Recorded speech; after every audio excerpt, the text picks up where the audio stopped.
26 ವರ್ಷಗಳ ನಂಬಿಕೆ, ಲಕ್ಷಾಂತರ ಸಂತೋಷದ ಮದುವೆಗಳು. ಕನ್ನಡ ಮ್ಯಾಟ್ರಿಮನಿ ಡೌನ್ಲೋಡ್ ಮಾಡಿ. ಬಯಸ್ತಾ ಇದ್ದೇನೆ. ಯಾವ 106 ಎಕರೆ ಮಾಡಿಲ್ಲ.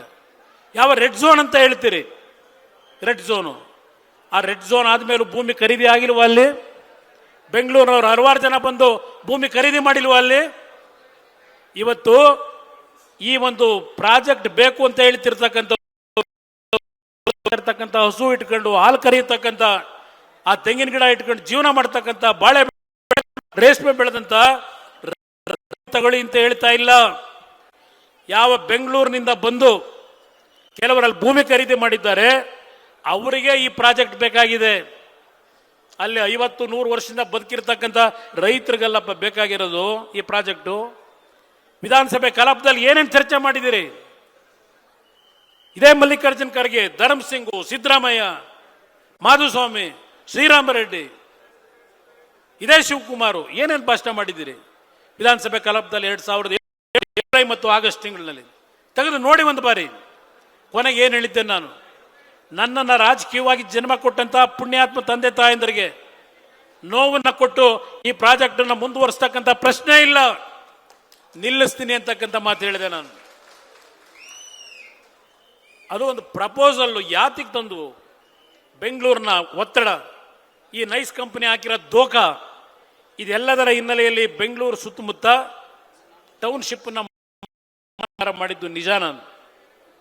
ನಾನು ಇಲ್ಲ ಅಂತ ಹೇಳ್ತಾ ಇಲ್ಲ. ಆದರೆ ಅಂತಿಮವಾಗಿ ನೀವೇ ಕೊಟ್ಟಿರ್ತಕ್ಕಂಥ ಸಂಶೋಧನಾ ಸಮಿತಿ ಶಿವಕುಮಾರ್ ಎಲ್ಲಿದ್ದೀರಪ್ಪ? ಓಹೋ, ಹೇಳಿದ್ರು ಅವತ್ತು ನೀವು ಪಾದಯಾತ್ರೆ ಶುರು ಮಾಡಿದಾಗ, ಏನೋ ಟಿ ವಿನಲ್ಲಿ 10 ನಿಮಿಷಕ್ಕೂ ಬಂದಿದ್ದು. ಉತ್ತಮವಾದಂಥ ರಸ್ತೆ, ಉತ್ತಮವಾದಂಥ ಕ್ರೀಡಾಂಗಣ, ಉತ್ತಮವಾದಂಥ ಉದ್ಯಾನವನ,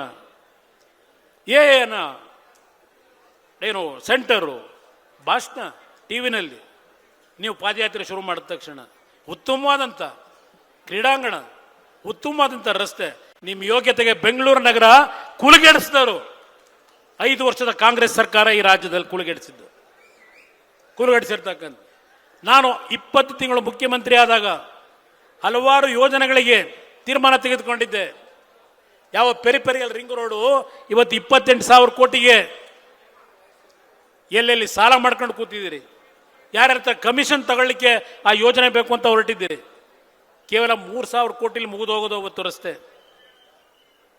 ಯಾವೊಂದು ಇಲ್ಲಿ ನಮ್ಮ ಹೆಬ್ಬಾಳದ ಫ್ಲೈಓವರು 30 ಕೋಟಿನಲ್ಲಿ ತೀರ್ಮಾನ ಕೊಟ್ಟಿದ್ದೆ ಆ ಒಂದು ಸುರಂಗ ಮಾರ್ಗ ಮಾಡಲಿಕ್ಕೆ, ಬರೀ 30 ಕೋಟಿನಲ್ಲಿ.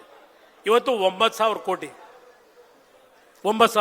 ಓ, ಏನು ಮೊನ್ನೆ ವಿಧಾನಸಭೆ ಕಲಾಪದಲ್ಲಿ ಈ ರಾಜ್ಯದ ಮುಖ್ಯಮಂತ್ರಿಗಳನ್ನೆಲ್ಲ ನೆನೆಸ್ಕೊಂಡ್ಬಿಟ್ಟಿದ್ದಾರೆ. ಕುಮಾರಸ್ವಾಮಿಗೆ ದೂರದೃಷ್ಟಿ, ಅತ್ಯಂತ ಅದ್ಭುತವಾದಂಥ ಕಲ್ಪನೆಗಳ ಮುಖಾಂತರ ನಾಡಿಗೆ ಒಳ್ಳೆ ಕೆಲಸ ಮಾಡಿದರು. ಅದೆಲ್ಲಪ್ಪ ಚನ್ನಪಟ್ಟಣ ಚುನಾವಣೆಯಲ್ಲಿ ಎಲ್ಲಿದೆಯಪ್ಪ ನಿನ್ನ ಸಾಕ್ಷಿ ಗುಡ್ಡೆ ಅಂತ ಹೇಳಿ? ಎಲ್ಲಿದೆ ಕುಮಾರಸ್ವಾಮಿ ಸಾಕ್ಷಿ ಗುಡ್ಡೆ? ಎಲ್ಲಿದೆ ದೇವೇಗೌಡರು ಸಾಕ್ಷಿ ಗುಡ್ಡೆ?